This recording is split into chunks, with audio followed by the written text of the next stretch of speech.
वो सब समझते हैं इन चीजों को कि अगर आपकी चोरी की हुई जायदाद बाहर के मुल्कों में पड़ी है, उनको सब पता होता है और वो उसके जरिए कंट्रोल करते हैं।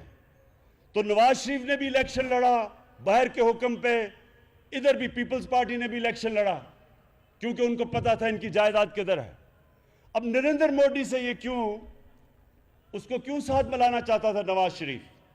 क्योंकि ये भी कश्मीर के लोगों सुन लो, कोटली के लोगों, जो हिंदुस्तान की लॉबी है बाहर और खास तौर पे अमेरिका में, वो इस्राइल के साथ मिलकर काम करती है, सबसे तकड़ी लॉबी है।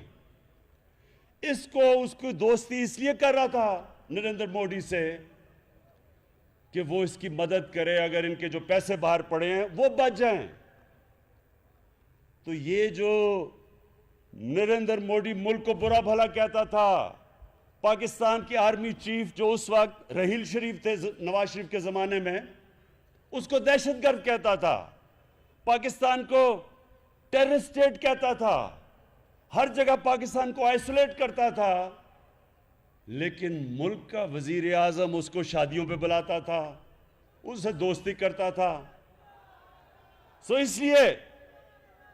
इसलिए सुन लें कि ये जो हमारे मुल्क पे पिछले दौर जुल्म हुए हैं, इन दोनों के 10 सालों में मुल्क में हमारा जिसको हम अपना एलाई कहते थे, हमारा दोस्त, वो यह बमबारी करता था, ड्रोन अटैक्स करता था। पाकिस्तान में ड्रोन अटैक्स होते थे, दोनों हुकूमतें, आसिफ जरदारी और नवाज शरीफ, दोनों मजम्मत करते थे और अंदर से दोनों ने इजाजत दी हुई थी। मेरे होते हुए क्यों नहीं कोई ड्रोन अटैक होता?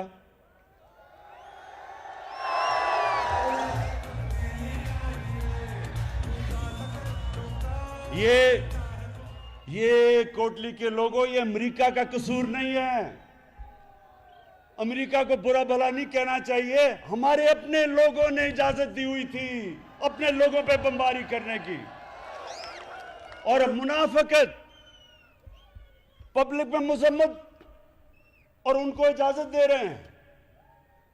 एक और किताब है, ये भी नौजवानों ये भी नोट कर लो, एक किताब है ओबामा's वॉर, बड़े सहाफी ने लिखी हुई है, उसका नाम है बॉब वुडवर्ड। उस किताब में क्या लिखा हुआ है कि जरदारी बात कर रहे हैं अमेरिकी जनरल से, वो अमेरिकी जनरल तासुर दे रहा है कि जनाब ड्रोन अटैक से आपके बेकसूर लोग भी मर जाते हैं। तो उस किताब के अंदर जरदारी का जवाब है कि कोलैटरल डैमेज से मुझे फर्क नहीं पड़ता। यानी कि कोलैटरल डैमेज का मतलब कि अगर आपकी बमबारी से हमारे बेकसूर औरतें, मर्द, बच्चे मर जाते हैं, मुझे नहीं फर्क पड़ता। ये उस किताब में लिखा हुआ है। ये क्यों है? क्योंकि इनकी वफादारी इस मुल्क से नहीं है, अपने पैसे से है जो बाहर पड़ा है, और इसलिए ये कश्मीर की बात ना करेंगे, ना करी है। अभी फलस्तीनियों पे जुल्म हुआ, इसराइल ने जुल्म किया, आपने देखा होगा टीवी पे, घर गिरा दिए उनके, बच्चे मर गए, पता नहीं कितने। क्या कभी जरदारी और नवाज शरीफ के मुंह से तनकीद सुनी है इसराइल की? एक स्टेटमेंट बताएं, सुनी है? जिस तरह कभी आरएसएस का ये नाम नहीं लेंगे, ये कभी तनकीद नहीं करेंगे, इसलिए कि जब आपका करप्शन का पैसा बाहर मुल्क में पड़ा हो, आप उस पैसे के गुलाम बन जाते हैं। आप कौम के मफादात के लिए नहीं खड़े हो सकते। और कोटली के लोगों, दूसरी चीज आपने ये पूछना है कि आपके होते हुए गुर्बत कम हुई कश्मीर में, आज़ाद कश्मीर में हुई कम? क्या आपने लोगों के, गरीब तबकों के लिए कुछ किया?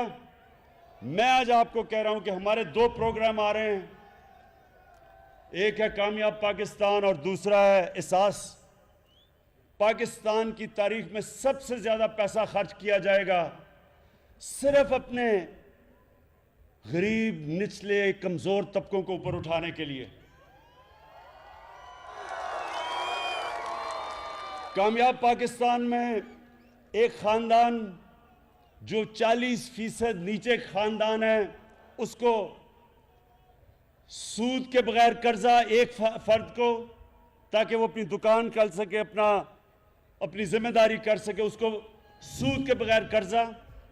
दूसरा, उस खानदान को हमारा नया पाकिस्तान हाउसिंग है, उसमें हम माइक्रो फाइनेंस के जरिए बिल्कुल सस्ते कर्जे देंगे ताकि वो अपना घर बना सकें। ये पहली दफा पाकिस्तान में होगा। तीसरी चीज कि वो एक घर के अंदर एक फर्द को टेक्निकल एजुकेशन देंगे ताकि वो अपनी कोई नौकरी और हुनर सीख सके। आजकल कंप्यूटर एज है, बड़े आसानी से इंफॉर्मेशन टेक्नोलॉजी के अंदर अगर ट्रेनिंग मिल जाए तो वो बड़े आसानी से पैसे कमा सकते हैं। और फिर हेल्थ कार्ड, हर निचले खानदान को हेल्थ कार्ड मिलेगा, 10 लाख रुपया किसी भी अस्पताल में जाके अगर कोई बीमार हो इलाज करवा सकता है। और फिर एहसास प्रोग्राम दिसंबर में शुरू हो रहा है। निचले 40% खानदानों के लिए जो महंगाई आई है दुनिया में, इस वक्त 40% खाने पीने की चीजें महंगी हुई हैं जब से ये कोरोना हुआ है। तो उसके लिए हम 40% नीचे खानदानों के खाने पीने की चीजें, घी, दाल, चीनी, आटा, इसके लिए डायरेक्ट सब्सिडी देंगे उनको ताकि इनको सबसे सस्ती खाने पीने की चीजें मिलें।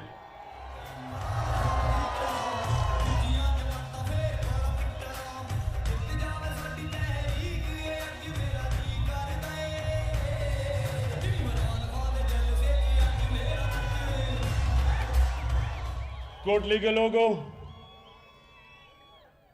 परसों आपने वोट अपनी देनी है। ये समझे कि इस वोट से आपने अपना मुस्तकबिल बदलना है। क्योंकि सिर्फ यही नहीं कि मैंने जो 2 चीजें आपको बताई कि एक तो सारे कश्मीरियों का इस वक्त जो मकबूजा कश्मीर में जिस तरह दिलेरी से जद्दोजहद कर रहे हैं हमारे नौजवान, एक तो हमारा सारा दिल उनके साथ है, दुआएं उनके साथ हैं और केस इंशाल्लाह मैं उनका लड़ूंगा। लेकिन दूसरी कि हमने अपने मुल्क में लोगों को गुर्बत से निकालना है, जिस तरह चाइना ने अपने मुल्क में लोगों को गुर्बत से निकाला पिछले 30 साल में। और उसके बाद जो मैंने कश्मीर में देखा है, हमने जब पख्तूनख्वा के 5 साल 2013 और 2018 के बीच में जब वो सूबे में सबसे तेजी से गुर्बत कम हुई थी पख्तूनख्वा में, उस एक वजह यह थी कि हमने वहां टूरिज्म बहुत तेजी से बढ़ाई। 5 सालों में टूरिज्म दुगनी से तिगनी कर दी पख्तूनख्वा में। उसी तरह आज़ाद कश्मीर, ये एक अल्लाह ने आपको खूबसूरत तरीन इलाका दिया है। अब इसके ऊपर हम इंशाल्लाह टूरिज्म पे जोर लगाएंगे और उसकी वजह से इंशाल्लाह आपके नौजवानों को बाहर नौकरियां ढूंढने नहीं जाना पड़ेगा।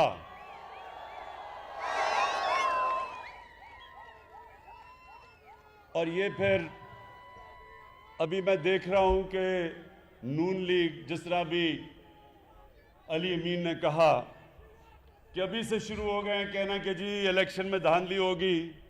ये वैसे कमाल धांधली होगी।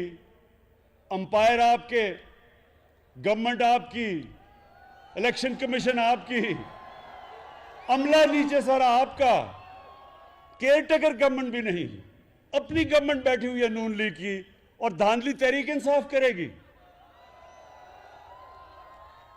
ये भी एक अजीब मोर्चा होगा कि सब कुछ उनका और धांधली हम करेंगे। इंशाअल्लाह 25 तारीख को एक बहुत बड़ी तब्दीली आएगी आज़ाद कश्मीर में, और उस तब्दीली के बाद फिर मैं कोटली में आके आपसे मुलाकात करूंगा। पाकिस्तान जिंदाबाद, कश्मीर जिंदाबाद। नाज़रीन, कोटली आज़ाद कश्मीर में वज़ीर-ए-आज़म इमरान खान खिताब कर रहे थे। अवामी जलसे से खिताब करते हुए उन्होंने कहा कि कोटली में शानदार इस्तकबाल पर शुक्रिया अदा करता हूँ। कश्मीरियों की जदोजहद ज़मीन की जदोजहद नहीं बल्कि इंसानी हुकूक की जदोजहद है और भारत ज़्यादा अरसे तक कश्मीरियों के जज्बा हुर्रियत को दबा नहीं सकेगा। मकबूजा और आज़ाद कश्मीर के लोग अपने मुस्तकबिल का खुद फैसला करेंगे।